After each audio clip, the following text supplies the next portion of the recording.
Hello everyone and welcome to my video series on Team Fortress 2 weapon guides. In this video we will be looking at the Natascha. Alright, we'll look at the very basics of this weapon and go a little bit more in depth into what that means. Let's get started. So see, it starts with the 25% chance damage penalty, which lowers your maximum damage from 54 all the way down to 40 and a half. I believe I would round that up to 41. Yeah, your maximum damage is 41 and your minimum damage stays at 5. It has a 30% slower spin up time. So what this does is increases the time you need to deploy your minigun all the way to 1.13 seconds, I believe, 1.15, something like that. Let's move on to the redeeming factor of this monstrosity that makes it a really good weapon. On hit, 100% chance to slow target. What does this mean? Well, here's how it goes. Basically, when a player is hit, they slow down by a small amount. Over time, they can accelerate and regain that lost amount of speed. However, before they could do that, an additional bullet would can hit them from the same Natascha and slow them down further. And this would keep on piling up and further slowing down the player till they're basically let's just say humorously slow. As you get successive hits in succession with this weapon, the enemy will start to move slower and slower rather quickly. This is especially useful in actually it's pretty much useful in every situation. I mean, but it could really stand out if you play things like payload race. Um, uh, you know, Maybe you might be able to slow down that spy that's right next to you, so he can't suddenly strafe around as easily. Maybe slow down that pyro. But it's good in every situation. But it really shines in a payload and all, especially if the enemy team has a really rushing attitude or whatnot. Maybe you're defending the final point CP and all, I don't know. But yeah, useful in many scenarios. What else do I want to say about this weapon? Let's see. Spy. If any of you play the Sexton Hale game mode, I find this is a really useful weapon there. If you're the player that's getting hit by the Natascha and you're the one being slowed down, it feels like you're lagging. It feels like you're stopping moving. But yeah. It's really how do I say this? It's really annoying to hit. It's really annoying to the enemy player you're targeting. So, yeah, that's another reason why I like this weapon so much. Yeah.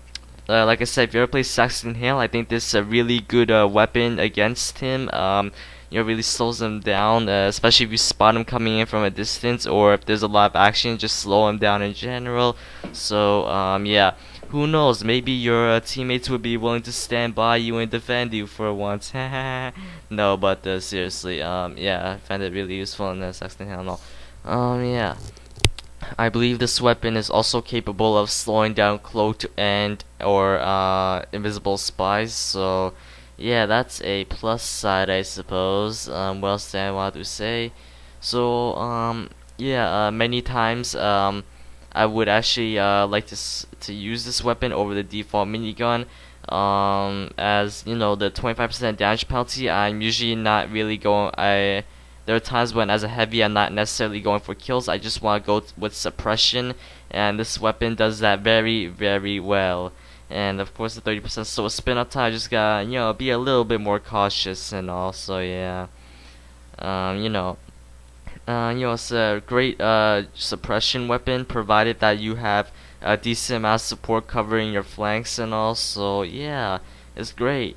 I believe this could be found in a strange variant in a crate number 20. I believe I could be wrong on that. 20, 21, something in the early 20s. I remember that. You can search it up later. Yeah. As you hit the enemy with it, they slow down more and more. However, as soon as you take off the fire on them, they'll get back all their speed really quickly and they'll regain all their speed in a very short period of time. It's like 1 second. So yeah. Let's see what else is there about this weapon that So yeah, what items go well with this? Well, as with pretty much any minigun in the game as of now, I would go with the sandwich or secondary weapon. You may not, I wouldn't eat it unless they're, especially if you're have some form of cooperation on your team. That sandwich is kind of reserved for your medic, as he can't really heal himself that quickly.